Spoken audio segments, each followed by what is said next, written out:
பிறப்பு என்றும் அழியாது. இப்பொழுதும் ஒரு காரியங்களை நாம் ஆய்வித்த பொழுது அந்த காரியங்கள் மூலமாக நல்ல விஷயங்களை எடுத்துக் கொள்ளுகிறதா உள்வாங்கிற பொழுதுதான் இந்த பிறந்த தினத்தை நாம் கொண்டாடுவதற்காக தேவன் நமக்கு தந்த ஒரு வாக்கியம் என்று கருத வேண்டும். இந்த உலகத்தில் 1000 கோடி மக்கள் அந்த பண்டிகையை இப்பொழுது கொண்டாடி கொண்டிருக்கிறார்கள் நள்ளிரவிலிருந்து இந்த நடுவேளைகளை. அதே போன்று பாரத தேசத்தில் நாட்டினுடைய பிரதமர் அவர்கள் இந்த கிறிஸ்துமஸ் பண்டிகையை மிக சிறப்பாக கொண்டாடுவதை நாம் டிவி மூலமாக செய்திகள் மூலமாக கேட்டிருக்கிறோம். அதே போன்று தமிழ்நாடு அரசினுடைய ஆளுநர் அவர்கள் அவருடைய ராஜ்பவனிலே பிறந்த நாளை கொண்டாடி இருக்கிறார். அதே போன்று நாட்டினுடைய தமிழக முதல்வர் அவர்கள் எல்லா பேராயர்கள் எல்லா ஊழியர்களை அழைத்து பல இடங்களிலே கிறிஸ்துமஸ் பண்டிகையில் அவரும் ஒருவராக இருந்து இயேசுடைய அன்பை மாண்பை விளக்கி கொண்டாடி இருக்கிறார். இந்த நாடுகள் கூட பலவிதமான அரசியல் இயக்கங்கள் கூட இந்த பண்டிகையை தங்களுடைய பண்டிகையை போல கொண்டாடி கொண்டிருக்கிறார்கள். இதையெல்லாம் பார்க்கிற பொழுது இந்த 2024 முடிவிலே இயேசுவினுடைய அறிவொளி, இயேசுவை பற்றியதான அன்பின் ஒளி எல்லா மக்களுக்கும் நன்றாக போய்கொண்டிருக்கிறது என்பதை நான் உணர்கிறேன். ஏன் இந்த நாளிலே பிறப்பு என்பது அழியாது என்று சொல்ல வேண்டும் என்று சொன்னால், ஆண்டவர் பிறக்கின்ற பொழுதே அந்த பிறப்பு ஆவியினால் பிறந்த ஒரு பிறப்பு. கரகடத்தட்டில் ஆவியில் பிறந்த பிறப்பு, மனித நிலையிலிருந்து பிறக்கிற பிறப்பு. Human birth is different. மனித உடல் வழியாக பிறக்கிற பிறப்பு என்பது ஒரு நல்ல நிலையை அடையும், மாறாக பல பாடுகளை கடந்து வரும், ஒரு முற்றுப்புள்ளியோடு விடுத்து வரும். கால் புள்ளி அரை புள்ளிதான் அது இருக்கும். ஆனால் ஆவியிலே பிறக்கிற பிறப்பு என்பது ஒரு முற்றுப்புள்ளி. ஆனபடியினால் தான் வேத அடிப்படையில் பார்க்கிற பொழுது யோவானிடம் சுவிசேஷம் 3ஆம் அதிகாரம் 16ஆவது வசனத்திலே தேவன் தன்னுடைய ஒரே பேரான குமாரன் எவனோ அவன் கெட்டு போகாதபடி நித்திய ஜீவனை அடையும்படியாக அவரை உங்களுக்கு அன்பினால் கொடுத்தார் என்ற வார்த்தையை நாம் பார்க்கிறோம். எனவே ஆண்டவர் நமக்கு நித்திய ஜீவனை அடையும்படியாக அவரை அன்பினாலே கொடுத்திருக்கிறார். எனவே இது அன்பின் பண்டிகை. இது அன்பினுடைய மொழியின் பண்டிகை. ஏனென்றால் ஆண்டவருடைய பெயரை அமைதியின் அரசர், ஆவியிலே பிறந்த ஒரு தெய்வம். உலகத்திலே ஆவியிலே பிறந்த தெய்வங்கள் எங்குமே கிடையாது. எந்த கடவுளும் இல்லை. ஒரு ஜனனமே ஆவியை பற்றி எழுதுகிறது. உடலில் பிறந்த மகான்கள், மகாத்மாக்கள், ரிஷிகள், யோகிகள், பேசப்படுகிற அரசியல் தலைவர்கள் எல்லாம் மனித உடலில் தோன்றியவர்கள். எனவே அவருடைய வரலாறு தொடக்கத்திலே பேசப்படாத ஒன்று. சாதாரண எளியவர்களாக, சாதாரண மனிதர்களாக இருந்திருக்கிறார்கள். ஆண்டவருடைய ஜனனமே அவருக்கு இயேசு. இயேசு என்றால் அந்த ஜனனத்திற்கு ஒரு அர்த்தத்தை கொடுத்திருக்கிறார். எல்லா மனுஷனுடைய பாவங்களை நீக்கி அவர்கள் நித்திய ரட்சிப்பை பெற வேண்டும் என்பதை கொடுப்பதற்காகவே பிறந்திருக்கிறார் என்று இயேசுடைய பெயரை வைக்கப்பட்டிருக்கிறது. வள்ளுவர் திருக்குறளில் சொல்லுகிற பொழுது, தோன்றி புகழோடு தோன்றுக அது தோன்றுதல் தோன்றாமைக்கு நன்றி என்று சொன்னார்.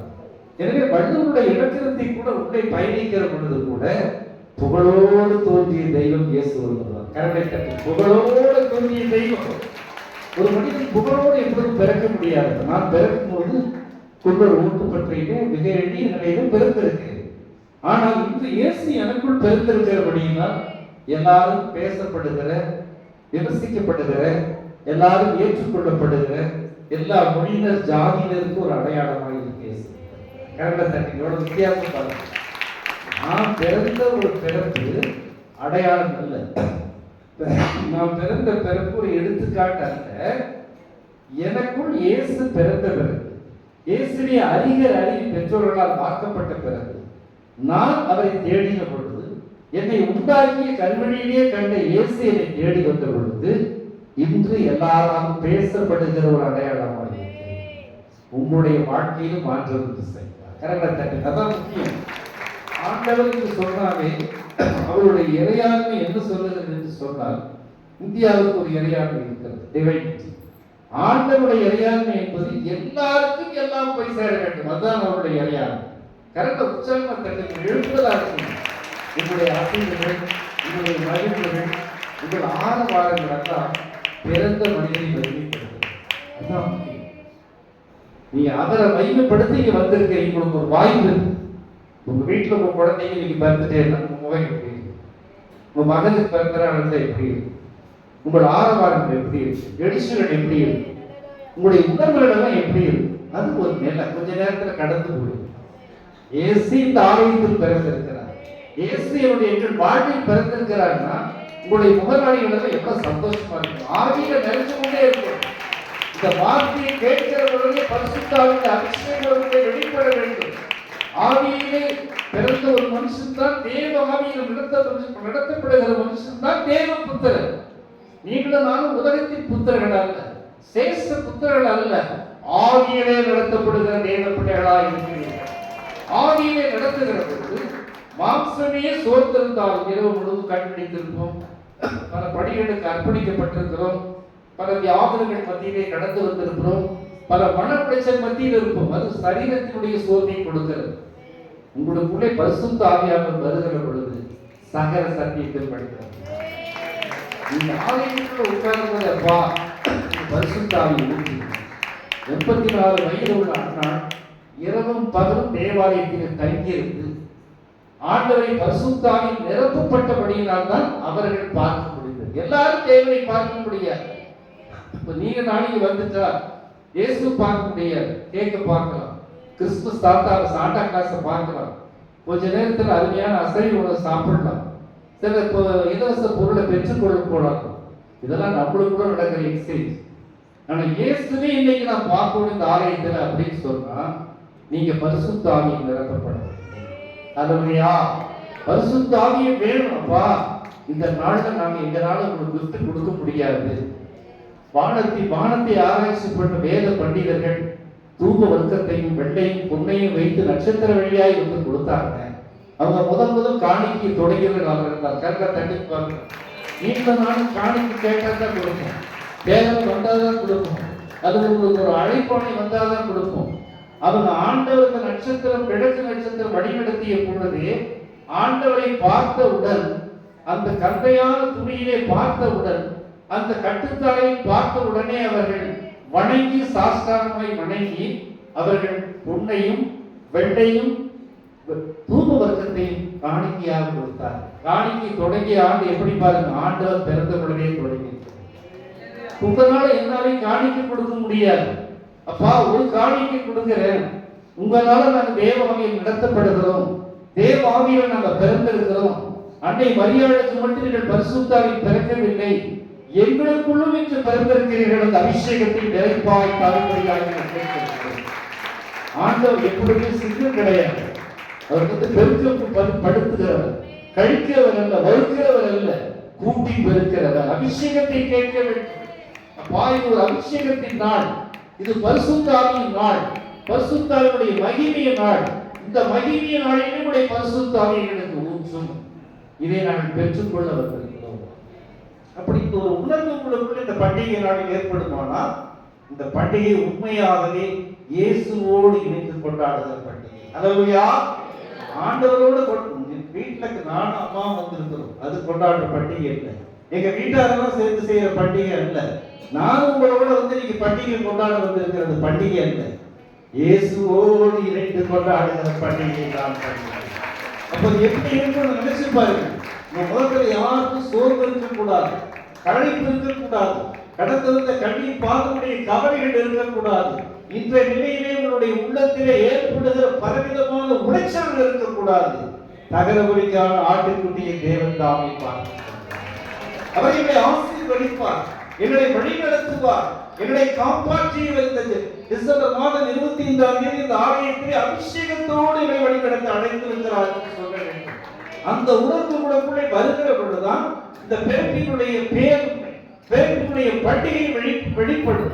உலகத்திலே பிறப்பின் பண்டிகை பல உடனே பல பேர் பேசுவார்கள். அவர் ஏழ்மையாய் பிறந்தால் ஏழ்மைக்காக பிறக்கவில்லை, நமது ஏழ்மையோடு இருக்க வேண்டும் என்பதற்காக பிறந்தார்.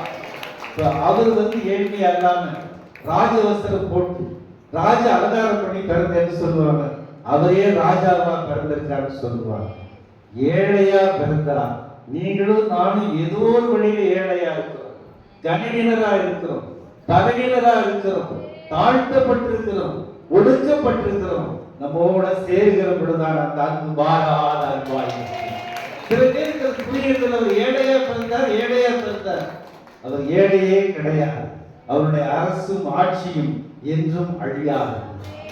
அவர் ஐஸ்வர்யம் உடையவர். பிலிப்பியர் 4:10 சொல்லுகிறது, அவர் தம்முடைய ஐஸ்வர்யத்தினால் உங்களுடைய குறைகளை எல்லாம் நிவர்த்தியார்.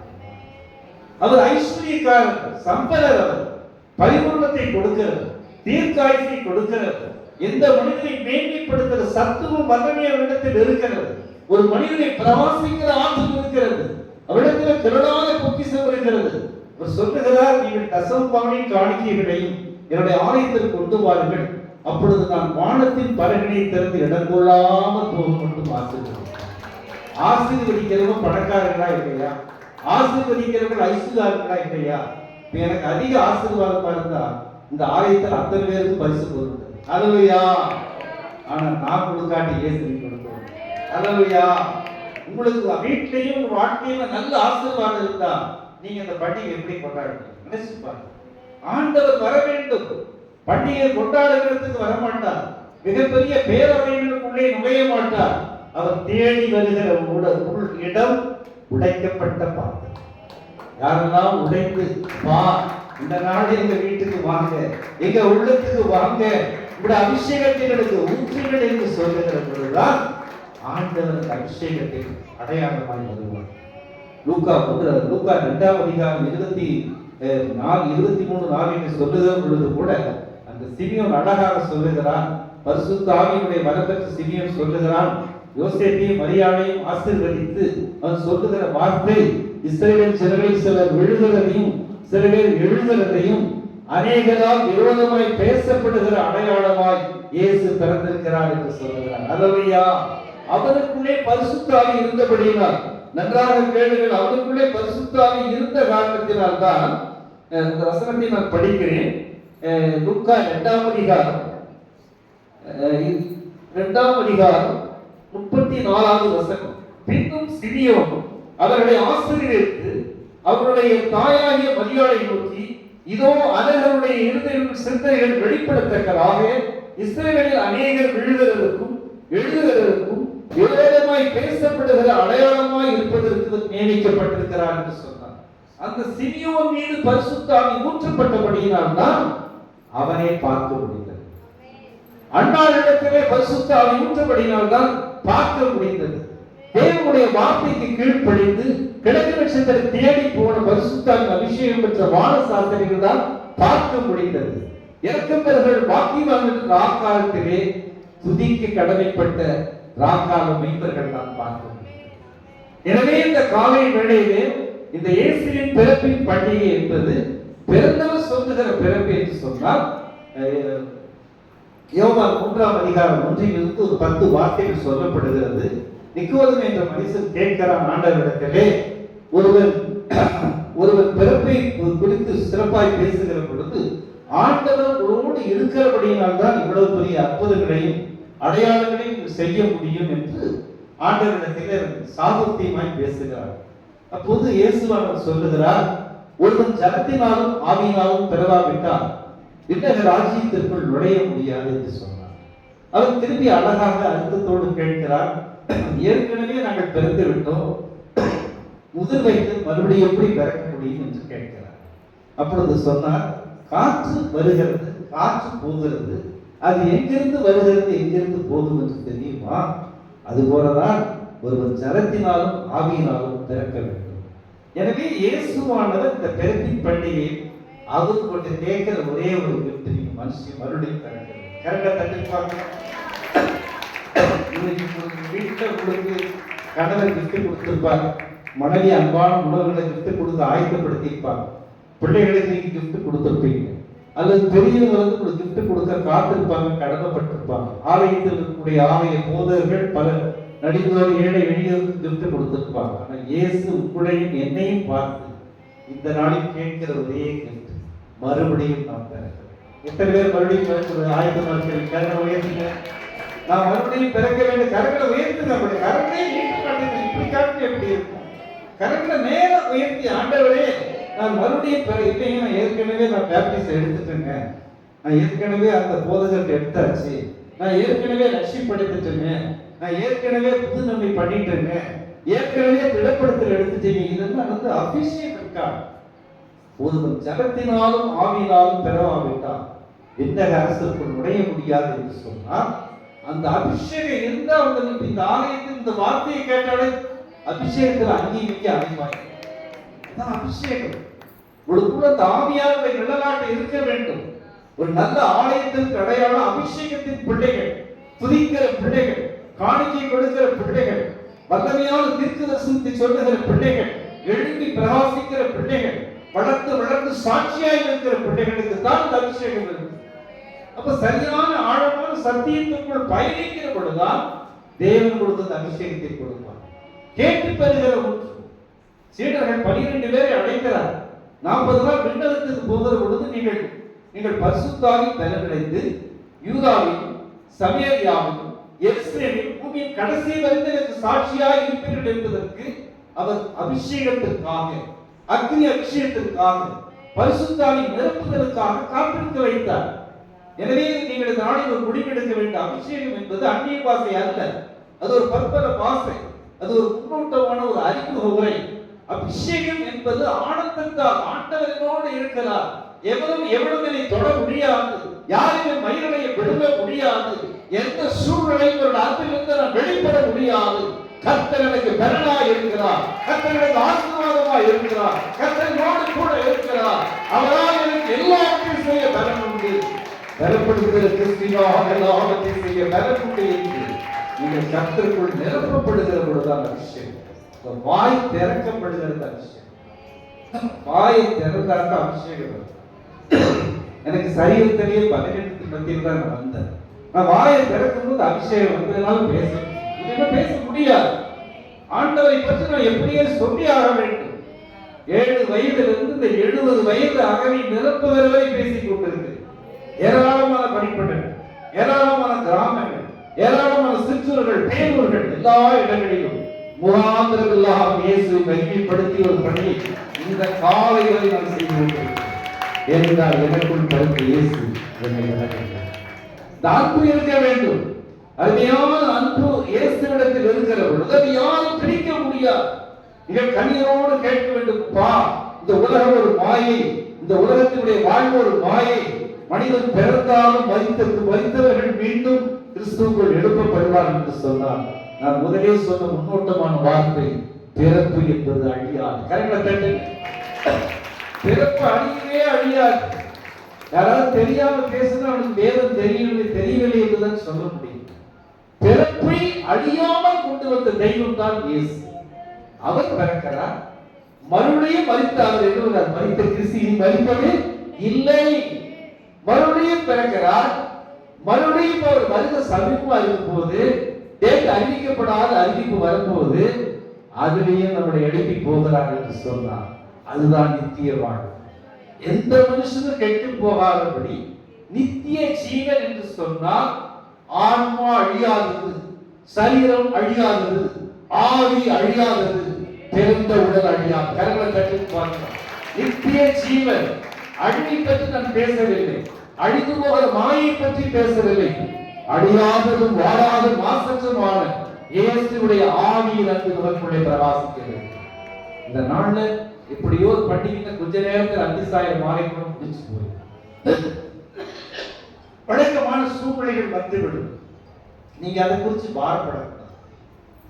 இந்த நாள்ல வந்தப்பா, இந்த சர்ச் ஆஃப் மிஷன், பவர் மிஷனுக்குள்ள வந்தோம், இன்னைக்கு ஒரு நல்ல வார்த்தை டச் பண்ணிச்சப்பா, எங்களுக்குள்ள நீங்க பெறங்க. இது வரைக்கும் பிறந்தது நாங்கள் சண்டே கிளாஸ்ல போனோம், சர்ச் ரெகுலரா போனோம், பல ஆலயங்கள் போனோம், நடைபடுத்தல் எடுத்தோம், புதுநன்மை எடுத்தோம், திருவிழுக்கு ஞானஸ்தானமே எடுத்தோம். அபிஷேகம் இல்லாமல், ஆவியில் இல்லாமல் செய்ய முடியாது என்பதை இந்த நாளில் கண்டு கொண்டோம்.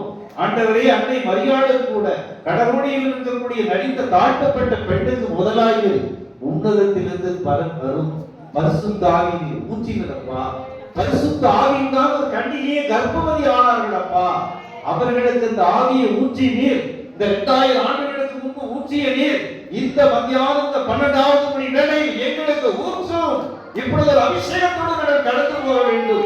அபிஷேகம் இல்லாதவர்கள், அக்கினி இல்லாதபடி, ஆவியிலே கட்டப்படாதபடி நாங்கள் ராஜ்யத்தை மேற்கொள்ள முடியாது. இந்த உலக உபத்திரவத்துக்குள் நடந்து கொண்டிருக்கிறது. இந்த உலகத்தினுடைய செயல்பாடுகள் எல்லாம் வருத்தமும் மனமுடைச்சலுக்குள் இருக்கிறது. எனவே நாங்கள் இதை மீட்க வேண்டும் என்றால், இதிலிருந்து வெளியே வர வேண்டும் என்றால், உங்களுடைய வார்த்தை மட்டும்தான் எங்களை வாழ வைக்க முடியும் என்ற ஒரு காரணத்தில் இருக்கிறபடியினால் எங்களுக்கு இந்த தேவ ஆவியினுடைய அபிஷேகத்தை ஊற்றும் என்று நீங்கள் கேட்பீர்களானால் இந்த நாடு வசந்தமாக இயேசு பிரியப்பட வேண்டும். இந்த பர்த்டேவுடைய கதாநாயகி இயேசுக்கு மேல பெரிய வரணுமா இல்லையா? நீங்களே பலகாரம் செஞ்சு, நீங்களே எல்லாத்தையும் செஞ்சு, நீங்களே சாப்பிட்டு, நீங்களே கை கொடுத்து ஷேர் பண்ணிட்டு போறதா பர்த்டே? பிறந்த நாளுக்கு செய்யணுமா இல்லையா? அப்பா அவர்கிட்ட எக்ஸ்சேஞ்ச் பண்ணி மனசுக்கு வேண்டிக்கீங்கப்பா, உங்களுடைய அபிஷேகத்தை ஊற்றுங்க. மரியாதை கொடுத்த அந்த பரிசுத்தாவி என் மீது ஊற்றுங்க. அண்ணாவை கொடுத்த அந்த பரிசுத்தாவி ஊற்றுங்க. சிம்சோனை கொடுத்த பரிசுத்தாவி ஊற்றுங்க. நீதியை விளக்கு கொடுத்த யோசேப்பின் பரிசுத்தாவி ஊற்றி எங்க மீது ஊற்றுங்க. வானசாஸ்திரம் கொடுத்த அந்த பரிசுத்தாவி எங்கள் மீது ஊற்றுங்க. அப்பா, 70 மன்னனுடைய பெருமைக்கு முற்றுப்புள்ளி வைத்து ஆண் வாரிசுகள் அழியக்கூடாது என்பதிலே ஜனனத்தை காப்பாற்றிய பரிசுத்தாவி எங்கள் மீது ஊற்றுங்கள் என்று நீங்கள் கேட்பீர்களானால், மீகா எழுதிய தீர்க்கதரிசனம், எரேமியா எழுதிய தீர்க்கதரிசனம், ஏசாயா எழுதிய தீர்க்கதரிசனம், எசேக்கியேல் மன்னன் எழுதிய தீர்க்கதரிசனம் எல்லாம் நிறைவேறியது என்பதை நான் ஒப்புக்கொள்கிறேன். தீர்க்கதரிசனம் சொல்லப்படுகிற ஜனன குறிப்பை சொல்லுகிறார். ஆனால் தீர்க்கதரிசனுடைய தன்மை என்ன? ஏசாயா 9:6 என்ன சொல்லுகிறது? ஏசாயா 11 என்று சொல்லுகிறது. கர்த்தர் மீது இருக்கிறது. ஈசாயினுடைய அடிமையில் ஒரு வேதாளம் ஒழித்தவர் அவர். அவருக்கு ஞானத்தின் ஆவியும், அறிவின் ஆவியும், பலத்தின் ஆவியும், உணர்வின் ஆவியும், ஆலோசனையுடைய ஆவியும், தேவனுக்கு பயப்படுகிற ஆவியோடு பிறந்தவர். அவர் பிறக்கணுமா இல்லையா? அவர் பிறந்தாதான் அவளுக்கு ஞானம் வரும்.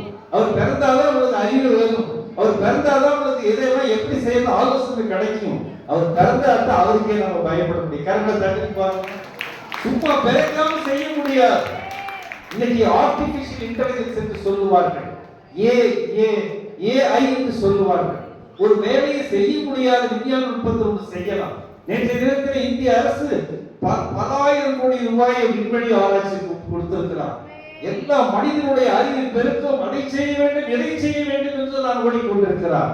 ஒரு இயற்கை சீற்றத்தை நான் நிறுத்த முடியவில்லை. ஒரு மழை பொழிவை நான் நிறுத்த முடியவில்லை. ஒரு பசியை நான் நிறுத்த முடியவில்லை. இயேசு ஒருவரே உனக்கு ஆர்டிபிஷியல் இன்டெலிஜென்ஸா என்னுடைய வழிநடத்துவார்.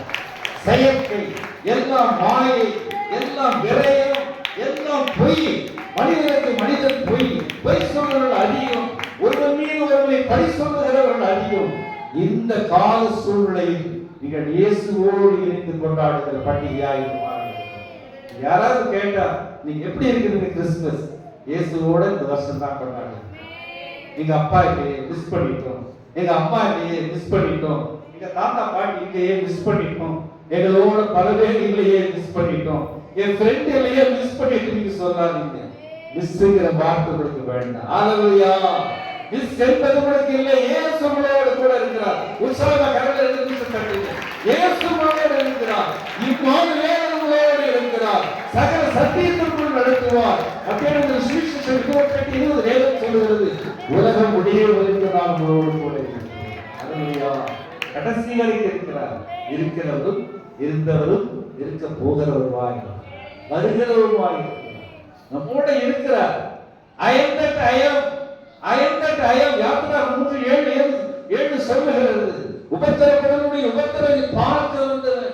இஸ்ரவேல் ஜனங்கள் விடுகிற உபத்திரத்தை பார்க்கவே பார்க்க ஆரோக்கியங்கள் நிமித்தமுடைய கண்ணீரை கேட்க வந்தேன் என்று சொல்லுகிறார். மோசே கேட்கிறார், என்ன சொல்வது? நான் இருக்கிறவராகவே இருக்கிறேன் என்று வனாந்தரத்தில் வாழும் மக்களுக்கு சொல்லி என்று சொல்றார். அப்ப இருக்கிற தெய்வத்தை நம்ம எப்படி பிரியப்படுத்தணும்? நான் நல்ல ட்ரெஸ் போட்டு வந்திருக்கேன், நான் பழைய ட்ரெஸ் தான் போட்டு வந்திருக்கேன். எல்லாரும் நல்ல நல்ல துணிகள் எல்லாம் போட்டு வந்திருக்கிறீங்க. சில பேருக்கு போட முடியும், மறுபடியும் போய் போட போறீங்க. சில பேருக்கு இருக்குது, மறுபடியும் போய் சாப்பிட போறீங்க. இந்த நாளெல்லாம் எவ்வளவோ பிளான் பண்ணி வச்சிருக்கிறீங்க. தயவு செய்து அந்த எண்ணங்களுக்குள்ள முதலாளி இப்ப இந்த நாள்ல நீங்க ஒரு முடிவெடுக்க வேண்டும். தீர்மானப்பா, அந்த பரிசுத்த ஆவியை எப்போ நீங்க கொடுத்தீங்களோ உங்க பிறப்புல, கன்னி மரியாதை இடத்திலே பரிசுத்த ஆவியினால் பிறந்தவர் அல்லவா, அந்த ஆவி எங்கள் மீது இறங்கும். அப்படி நீங்க கேட்கணும். நீங்க கேட்டா தான் கொடுப்பாரு. கேட்காம கொடுக்க மாட்டார்.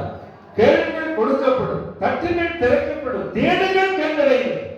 ஆண்டவருடைய குணம் எப்படின்னா, நீ இன்னைக்கு நிச்சயமா இந்த இடத்துல வந்து அப்பா இது வரைக்கும் நாங்க நடத்துற கிறிஸ்துமஸ் எல்லாம் பேரண்டோட, ஃபேமிலியோட, ஃப்ரெண்ட்ஸோட, கெட் டுகெதரோட நிறைய வேலைகள் பண்ணி பார்த்தோம். ஆனா எங்களோட முடிஞ்சு போயிருந்து ஒரு பக்கம் செலவு, ஒரு பக்கம் பெருமை, ஒரு பக்கம் சங்கடங்கள், ஒரு பக்கம் நல்ல முடிவில்லாம இருந்தது. ஆனா இன்னைக்கு இங்கே தேவதாசன் சொல்லுகிற இந்த பணிபடத்துடைய இறையுறையில இந்த பண்டிகை உங்களோடு இணைந்து கொண்டாடுங்க. ஆண்டவரோடு இருந்து பண்ணாதான் நல்லா இருக்கும். அதுதான் முக்கியம். ஆண்டவர் நம்மளோட இருந்து கொண்டாடினா இன்னைக்கு உங்களுக்கு என்னென்ன தீர்வு கிடைக்கும்? கடல்ல மூழ்கினா அந்த கடல்ல வெளியே கொண்டு வருவார். வியாதி இருந்தா வியாதியிலிருந்து வெளியே கொண்டு வருவார். பலவீனத்திலிருந்து வெளியே கொண்டு வருவார். உங்கள் உடலில் இருக்கிற ஒவ்வொரு அவைகளும் அவர் உருவாக்கி இருக்கிறார். அந்த அவைகள் பழுதா இருந்தாலும் செயல்படாமல் இருந்தாலும் அதை செயல்பட வைப்பார். கரங்களை தட்டுப்பார். உங்கள் முகநாடி இதுவரை வாடி இருந்து சோர்ந்து இருந்தாலும் ஆனந்தத்தின் மகிழ்ச்சியும் தருவார்.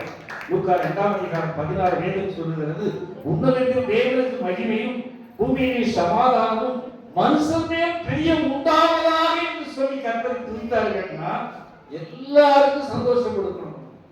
கிறிஸ்டியன்ஸ்னா நம்மளுக்கு மட்டும் இல்லை, பெண்டிகாஸ்ட் பீப்பிளுக்கு மட்டும் இல்லை, எஸ்டாப்ளிஷ்ட் சர்ச் பீப்பிளுக்கு மட்டும் அல்ல, ஃபர்ஸ்ட் ஜீசஸ் சபையோட கத்தோலிக்க ஆதி அப்போஸ்தல சபைக்கு மட்டுமல்ல, உலகத்தில் இருக்கிற எல்லாரும் கொண்டாடுகிற பண்டிகையாய் ஆண்டவர் ஆனபடியினால்தான் தமிழகத்தினுடைய பிஜேபி தலைவர் அண்ணாமலை அவர்கள் கூட இந்த நாள்ல பார்த்தீங்கன்னா அன்னை வேளாங்கண்ணியில வர்ஷிப் பட்டார். திராவிட இயக்கங்கள் இந்த நாளை கொண்டாடுது, எல்லாரும் கொண்டாட ஆரம்பிச்சுட்டாங்க. போன வருஷத்தை விட இந்த வருஷம் கூட ஜனம் கேட்கப்பட்டிருக்கிறது. அல்லேலூயா. ஆண்டவர் வெளிநாட்டு தெய்வம், யூதர்களுடைய தெய்வம், பெத்தேலில் பிறந்தவர், நம்ம நாட்டுக்கு உரியவர் என்ற வேறு கலாச்சாரத்திற்கு உரியவர் என்று சொல்லி வித்தியாசக்குரியாக பேசின அத்தனை பேரும் இயேசு அன்பானவர், அமைதியின் அரசர், அன்பின் ஒளியானவர், ஒரு கண்ணத்தை கொடுத்தால் மறு கண்ணத்தை காட்ட கொடுத்தவர், அன்பின் வழியில் அமைதியின் வழியில் தான் இந்த தேசத்தை நடத்த முடியும் என்று ஒவ்வொரு அரசியல் தலைவர்கள் என்று நாடெடுத்து பேட்டி தேவன் மாற்றுகிறார். இப்படி மாற்றப் போகிறார். நீங்க இந்த பர்த்டேக்கு நீங்க வந்திருக்கீங்க. இன்னைக்கு ஜீசஸ் பர்த்டே தான் வாயில் சொல்லணும். பர்த்டேக்கு நீங்க வந்த நீங்க பிரியாணி சாப்பிட்டு கிஃப்ட் வாங்கிட்டு உங்களுக்குள்ள ஷேர் பண்ணிட்டு போறதுக்காக ஒரு புதிய மனுஷனா மாறி ஒரு சந்தோஷத்தோட போகணும். எங்க அப்பா இயேசு இருக்கிறார், இயேசு எனக்குள் பிறந்திருக்கிறார், இயேசு என்னுடைய வெற்றியை வச்சனங்களாய் மாற்றுவார், இதுவரை எனக்கு பதில் கொடுக்காத பிரச்சனைகளுக்கு ஒரு தீர்வு கொடுத்திருக்கிறார், இது எனக்கு வெற்றியின் நாள், இது ஒரு சந்தோஷத்தின் நாள், இது ஒரு ஆனந்தத்தின் நாள், இது ஒரு மகிழ்ச்சியின் நாள், இது ஒரு விடுதலையின் நாள், இது வீர வணக்கத்தினுடைய நாளா என்று நீங்கள் முடிவு செய்தார். உங்களுடைய கழிப்பே பிறந்தனர். அல்லேலூயா. இயேசுவை அதிகமாய் நேசிக்க வேண்டும். இதுவரைக்கும் ஒரு நேசிப்பு கடல் மீது கொஞ்சம் திருமணம் ஆகும்போது கடல் மீது கொஞ்சம் பற்று, குழந்தை பெற்றோம்னா குழந்தை மேல கொஞ்சம் பற்று, குழந்தை கொஞ்சம் பெருசான என்ன இருக்கு உங்க மேலேயே சந்தேகம் வந்து யார் காப்பாற்றணும், பாதுகாப்பு மேல பற்று. அந்த மாதிரி பற்று அல்ல. எல்லா விதமான அன்புகளும் மாறும், எல்லா விதமான பற்றுகளும் மாறும். ஆனா ஆண்டவருடைய அன்பின் கடல் ஒரு நாள் வற்றாது. ஒரு தாய் தேற்றுவது போல் என் நேசர் தேற்றுவார். ஒரு தாய் தேற்றுவது போல் என் நேசர் தேற்றுவார். மார்போடு அணைப்பாரே, மனக்கவலை தீர்ப்பாரே, மார்போடு அணைப்பாரே, மனக்கவலை தீர்ப்பாரே. ஒரு தாய் தேற்றும் அதுவும் என் நேசர் தேற்றுவார். கரம் பிடித்து நடத்துவார், கண்மாலையிலே நிறுத்துவார். கரம் பிடித்து நடத்துவார், கண்மாலையிலே நிறுத்துவார். ஒரு தாய் தேற்றுவார் என் நேசர் தேற்றுவார். ஒரு போதும்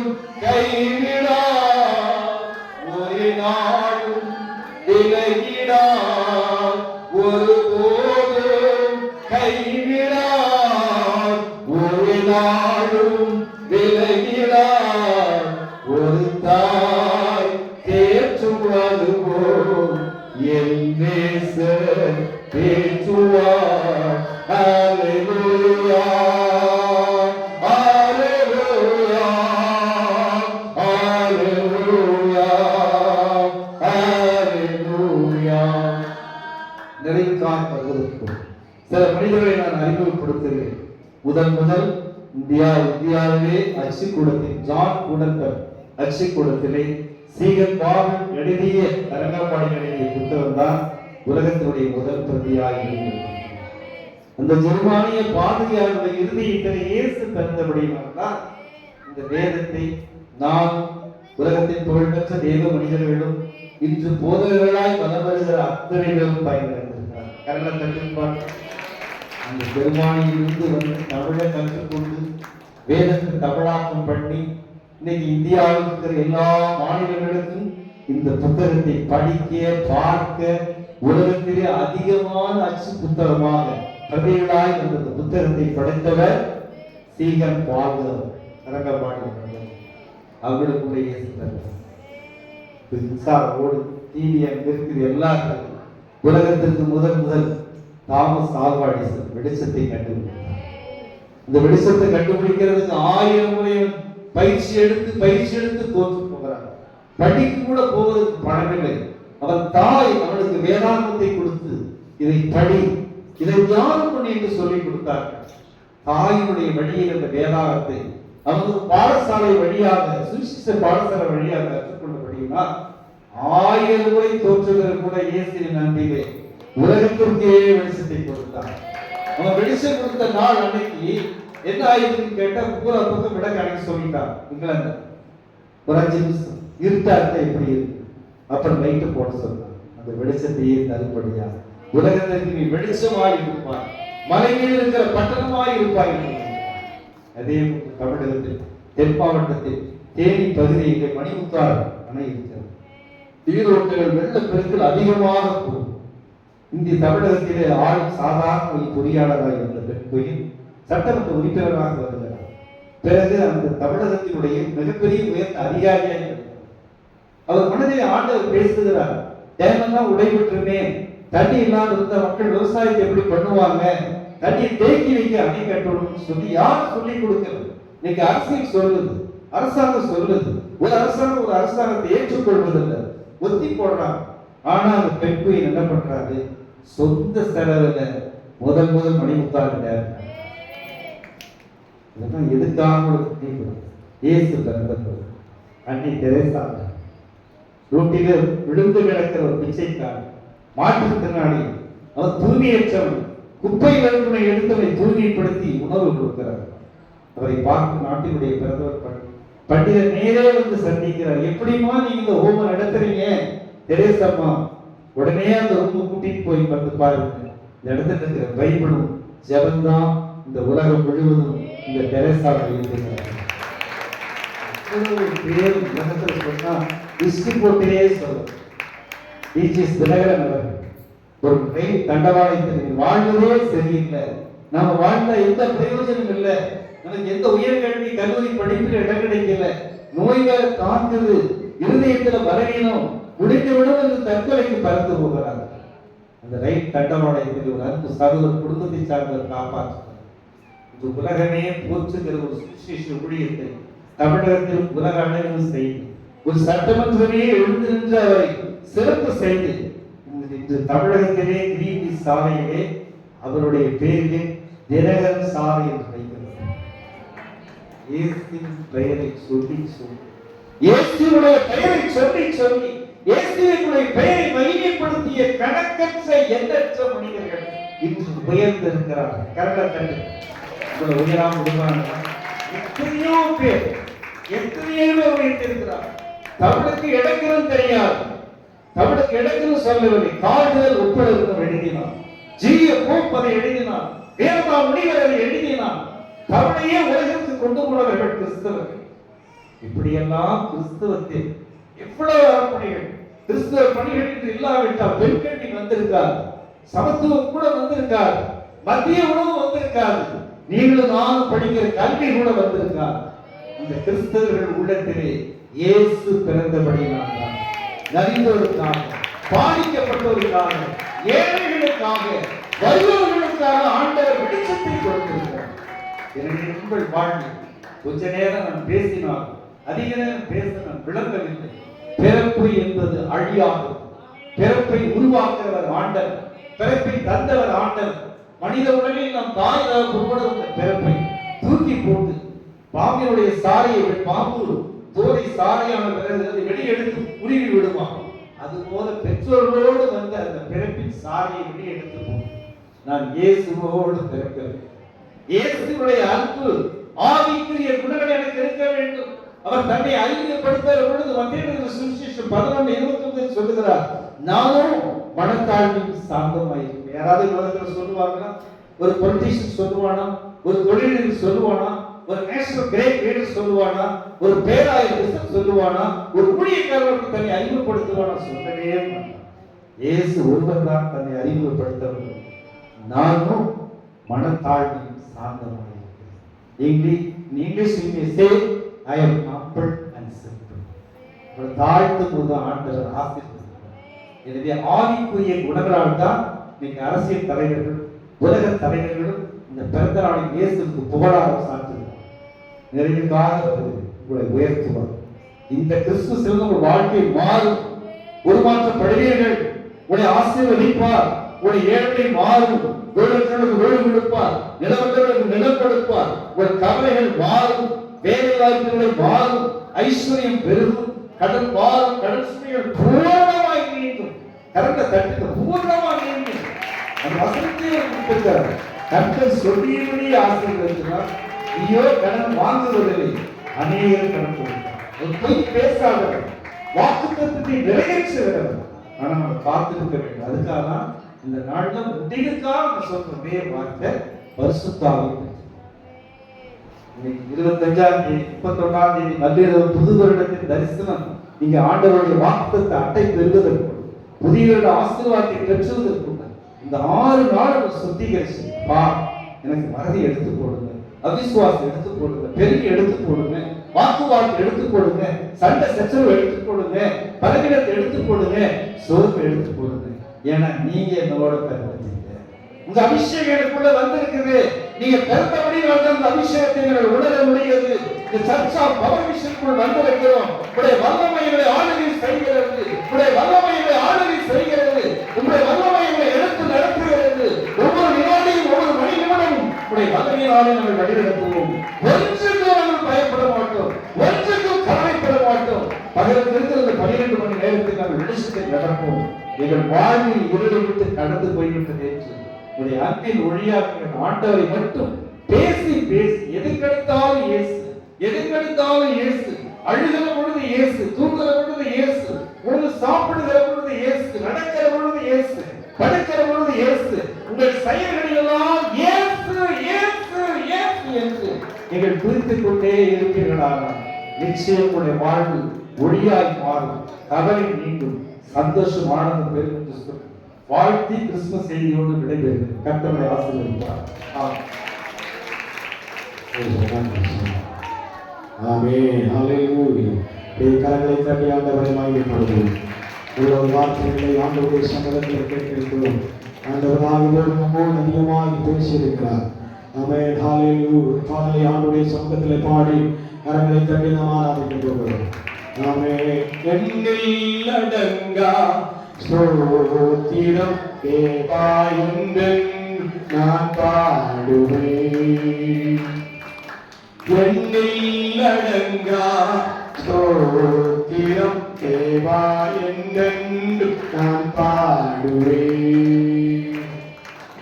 இந்நாள் வரை என் வாழ்விலே, இந்நாள் வரை என் வாழ்விலே நீ செய்த நன்மைக்கே எண்ணில் அடங்கா ஸ்தோத்திரம் தேவா என்றென்றும் நான் வாழுவேன். வானங்கள் யாவும் அதன் கீழுள்ள ஆகாயமும் வானாதி வானங்கள் யாவும் அதன் கீழுள்ள ஆகாயமும் பூமியில் காண்கின்ற யாவும் கர்த்தா உம்மை போற்றுமே. என்னில் அடங்கா ஸ்தோத்திரம் தேவா என்றென்று நான் பாடுவேன். என்னில் அடங்கா ஸ்தோத்திரம் தேவா என்றென்று நான் பாடுவேன். காத்தீரில் வாழ்கின்ற யாவும் கருத்த துன்பனி தூரலும் காத்தீரில் வாழ்கின்ற யாவும் நாதா உம்மை போற்றுவே. என்னில் அடங்கா ஸ்தோத்திரம் தேவா என்றென்று நான் பாடுவேன். என்னில் அடங்கா ஸ்தோத்திரம் தேவா என்றென்று நான் பாடுவேன். பூமியில் வாழ்கின்ற யாவும் நிலத்தின் ஜீவராசியும் பாரில் பறக்கின்ற யாவும் பரதேவரை போற்றுமே. என்னில் அடங்கா ஸ்தோத்திரம் தேவா என்றென்று நான் பாடுவேன். ஓ என்னில் அடங்கா ஸ்தோத்திரம் தேவா என்றென்று நான் பாடுவேன். வானாதி வானங்கள் யாவும் அதின் கீழுள்ள ஆகாயமும் பூமியில் காண்கின்ற யாவும் கர்த்தா உம்மை போற்றுவே. என்னில் அடங்கா ஸ்தோத்திரம் தேவா என்றென்று நான் பாடுவேன். என்னில் அடங்கா ஸ்தோத்திரம் தேவா என்றென்று நான் பாடுவேன். காத்தீரில் வாழ்கின்ற யாவும் கடும் காற்றும் பனித்தூறலும் நாட்டில் வாழ்கின்ற யாவும் நாதா உம்மை போற்றுவே. என்னில் அடங்கா ஸ்தோத்திரம் தேவா என்றென்று நான் பாடுவேன். என்னில் அடங்கா ஸ்தோத்திரம் தேவா என்றென்று நான் பாடுவேன். நீரில் வாழ்கின்ற யாவும் இந்நிலத்தின் ஜீவராசியும் பாரில் பறக்கின்ற யாவும் பரதே உம்மை போற்றுவே. என்னில் அடங்கா ஸ்தோத்திரம் தேவா என்றென்று நான் பாடுவேன். ஓ என்னில் அடங்கா ஸ்தோத்திரம் தேவா என்றென்று நான் பாடுவேன். கரங்களை தட்டி ஆராதிப்போம். ஹல்லேலூயா. ஆமென். என்னில் அடங்கா அவே உமக்கு ஸ்தோத்திரங்களை ஏறெடுக்கிறோம். பாரணம் வானாதி வானங்களும் அவன் கீழுள்ள ஆகாயமும் பூமியில் காண்கின்ற யாவும் கர்த்தர் இயேசுவை இன்றைக்கு போற்றுவே, உயர்த்துவே.